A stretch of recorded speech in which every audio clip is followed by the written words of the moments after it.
तासगाव जिल्हा Sangli. Plant grow आणि power plant Bloom याचा वापर तुम्ही कशासाठी वापरला आणि सुरुवात कशी केली त्याची? सुरुवातीला मी द्राक्ष बागेसाठी सुरुवातीपासून आम्ही वापरायला सुरुवात केलेली आहे. अच्छा. तर याचे लागण आम्ही सप्टेंबर 2007 ला द्राक्ष बागेची रुस्टॉक जंगलीची लागण केली. मी म्हणजे ड्रेंचिंग केलं होतं, ड्रीप मधून सोडलं होतं. अच्छा. त्यानंतर लगेच 4 महिन्यात म्हणजे 20 जानेवारीला मी याची कलम भरली, 20 जानेवारी 2008 ला. बरोबर. पण अनुभव आम्हाला एवढा वेगळा असा आला की आम्ही बरोबरच एकाच टेम्पोतून नर्सरी आणली होती मी आणि माझ्या मित्रानं. बरोबर. पण अजून त्याच्या बाग असे ताराला सुद्धा शेंडा गेला नाही. बर. एवढी त्याची ग्रोथ स्लो आहे. बर. पण आपल्या बागेला सप्टेंबरला लागण करून जानेवारीला डोळं भरून आता 1 ऑक्टोबरला बरोबर मी याची पीक छाटणी घेतली. त्यावेळी पुन्हा 2 युनिट सोडले खालनं आणि 2 युनिट वरून स्प्रे केले. अच्छा. तर एवढा जबरदस्त रिझल्ट आहे. त्या मालाला पॉइंट बघा. बरोबर आहे. बघा क्वालिटी 1 नंबर आणि औषधाचा खर्च आम्हाला एवढा कमी आलाय. बर. मला 1.5 एकर क्षेत्र आहे. पहिल्या वर्षी याला माल येणार आहे असं कोण म्हणत सुद्धा नव्हतं की माल येईल. बरोबर. पण तरी सुद्धा मला 1000 ते 1200 पेटी ह्याच्यामध्ये निघल. नाही रेग्युलरच्या बागेला आता यंदा माल यायला पाहिजे होता. 2009 साली माल येणार होता आता आमच्या बागेला तसं म्हटलं तर. बरोबर. आणि ग्रीन प्लॅनेट म्हणून मी 1 वर्ष अगोदर माल घेतला. अच्छा अच्छा. 1000 पेक्षा माझे 800 जरी निघली तरी सुद्धा मी फायद्यात आहे आता. म्हणजे 1 वर्ष अगोदर 1 वर्ष अगोदरच माल घेतला, त्याचा फायदा तुम्हाला चालू झाला. आता तुम्ही म्हटलं औषधांचं प्रमाण कमी झालं की तुमचा काय अनुभव आहे की 1 एकर 1.5 एकर आता हे 1.5 एकर आहे का? 1.5 एकर आहे.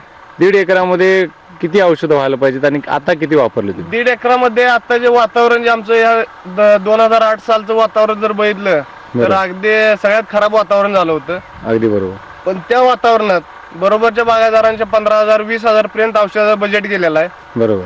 पण मी फक्त 6,500 रुपये फक्त त्याला खर्च केलेत औषध आणि खतावर. उत्पादन खर्च सुद्धा कमी झाला आणि उत्पन्न वाढलेलं आहे. मण्याला पॉइंट अतिशय जबरदस्त पॉइंट आहे. मनीला पॉइंट जबरदस्त आहे. म्हणजे त्याची बाण मारल्यासारखं असे ते मनी बाहेर आले. पॉइंट आहे. मण्याची लांबी वाढलेली. मनीची लांबी वाढली. माणिक चमन जातीचे हे द्राक्ष आहेत. अच्छा अच्छा अच्छा. आणि मम्मीचं अजिबात तुम्ही बघा, मम्मी नाही काय भानगड नाही अजिबात. कुठेही तुम्हाला काय मम्मी किंवा चोको अजिबात दिसणार नाही. आणखीन पिकामध्ये काय फरक वाटतोय? आणखीन कशामध्ये फरक आहे? पानाच्या जाडीमध्ये क्वालिटीमध्ये काय फरक आहे? पानाचं गेज वाढलेला आहे. हे पानं एवढी राट आहेत आणि काळोखी एवढी जबरदस्त आहे. बरोबर. आणि एक मुद्दा असा सांगा वाटतो की बऱ्याच द्राक्ष बागायतदारांना यंदाच्या थंडीमध्ये शेंडा चालत नाही किंवा मुळी चालत नाही हा प्रॉब्लेम होता. बरोबर. पण आमच्या बागाच बघा हा पूर्ण शेंडा एवढी थंडी असताना सुद्धा असा शेंडा चालू आहे. म्हणजे थंडीचं प्रमाण असताना सुद्धा त्याला ज्या वेलीला जी वाढ असते ही वाढ अजून कंटिन्यूस चालू आहे. आता माल घालवायची वेळ आलेली आहे तरी सुद्धा शेंडा हा चालू आहे. म्हणजे असं सहसा घडत नाही. आणि ही काडी बघा, काडी पूर्ण परिपक्व झालेली आहे. पूर्ण काडी ग्रीन कलर झालेला आहे. म्हणजे शेंडा चालू आहे. हे लालसर झाले असते. दाखवा. काडी पूर्ण पिकलेली आहे बघा काडी. म्हणजे हे काडी पिकायचं जे प्रमाण आहे पूर्ण शेंड्यापर्यंत आहे का? हा शेंड्यापर्यंत पूर्ण काडी पिकलेला आहे. तिथं शेंडा मारल्यानंतर पुन्हा हे आणि फुटून एवढं आलंय बघा. पण 1 एकर तरी जमिनीवरती ट्रायलचा घ्यावा एवढंच मला वाटतं. म्हणजे सुरुवातीला ट्रायल घ्यावी जोपर्यंत शेतकऱ्यांचा विश्वास बसत नाही आणि ह्या अभियानामध्ये सामील व्हावं. बरोबर आहे ना?